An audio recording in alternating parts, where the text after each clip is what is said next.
હનુમાન જયંતિના અવસર ટાણે સાળંગપુર ધામ મગમગી રહ્યું છે. અહીં આગામી 11 અને 12 એપ્રિલના રોજ ગુજરાતનો સૌથી મોટો હનુમાન જન્મોત્સવ ઉજવાશે. આ વખતે ચૈત્ર સુદ પૂર્ણિમા, શનિવાર અને હનુમાન જયંતિનો વિશેષ સંયોગ બની રહ્યો છે.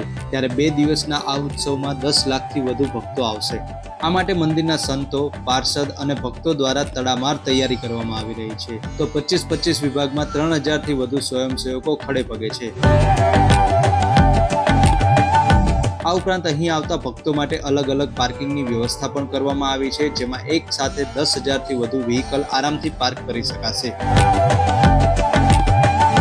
11મી એપ્રિલે સવારે 7:30 વાગે કષ્ટભંજન દેવ હનુમાનજીનું રાજોપચાર પૂજન કરાશે, જેમાં બ્રાહ્મણો અને હરિપ્રકાશ દાસ સ્વામીના હસ્તે દાદાનું ભવ્ય અને દિવ્ય રાજોપચાર પૂજન થશે. આ પછી 1008 કિલો પુષ્પથી હનુમાનજી પર અભિષેક કરાશે.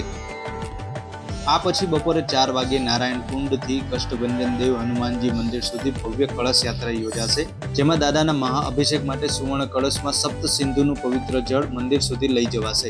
હજારો બહેનો આ પવિત્ર જળ કળશમાં ભરી મસ્તક પર ધારણ કરશે. કળશ યાત્રાની મુખ્ય ઉત્સવ મૂર્તિ રૂપે પંચમુખી હનુમાનજી મહારાજ દર્શન આપશે. 4 હાથીની સવારી ઉપર ઠાકોરજી બિરાજમાન થશે.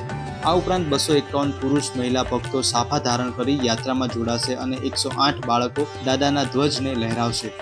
આ કળશ યાત્રામાં આફ્રિકન સીધી ડાન્સ જબરજસ્ત આકર્ષણ જમાવશે. આ સાથે ડીજે, નાસિક ઢોલ, બેન્ડ વાજા વગેરે સંગીતની ટીમો ભક્તોને મંત્રમુગ્ધ કરશે. આ પછી રાત્રે 8:30 વાગે કિંગ ઓફ સાળંગપુર સમક્ષ સમૂહ આરતી કરાશે, જેમાં હજારો દીવડાઓથી 54 ફૂટ ઊંચી હનુમાનજીની મૂર્તિની આરતી સંતો અને ભક્તો એક સાથે કરશે. આ પછી ભવ્ય આતશબાજી પણ કરવામાં આવશે અને રાત્રે 9 વાગે જાણીતા સિંગર જીગરદાન ગઢવીનો લાઈવ કોન્સર્ટ યોજાશે. 12મી એપ્રિલે ચૈત્રી સુદ પૂનમ, શનિવાર અને હનુમાન જયંતિના અવસરે સવારે 5 વાગે કષ્ટભંજન દેવ હનુમાનજીની મંગળા આરતી થશે. આ દરમિયાન ભવ્ય આતશબાજી સાથે દાદાનું સ્વાગત કરાશે. આ પછી 7 વાગે દાદાની શણગાર આરતી કરાશે, જેમાં હનુમાનજી સુવર્ણ વાઘામાં ભક્તોને દર્શન આપશે. જે બાદ 7 વાગે ઐતિહાસિક હનુમાન જન્મોત્સવ ઉજવાશે, જેમાં 51,000 બલૂન ડ્રોપથી ભક્તોનું સ્વાગત થશે. આ પછી 250 કિલો કેકનું કટિંગ કરાશે અને હનુમાન ભક્તિમાં ભક્તો ડીજેના તાલે ઝૂમી ઉઠશે. આ દરમિયાન સવારે 7 વાગે મંદિર પરિસરમાં સમૂહ મારુતિ યજ્ઞ પણ યોજાશે, જેમાં 1000થી વધુ ભક્તો યજ્ઞમાં બેસશે. આ પછી હનુમાનજીના દર્શને આવેલા ભક્તો માટે સવારે 10 વાગ્યાથી મહાઅન્નક્ષેત્ર શરૂ થઈ જશે. તો બપોરે 11 વાગે હનુમાનજીને મહાઅન્નકૂટ ધરાવવામાં આવશે.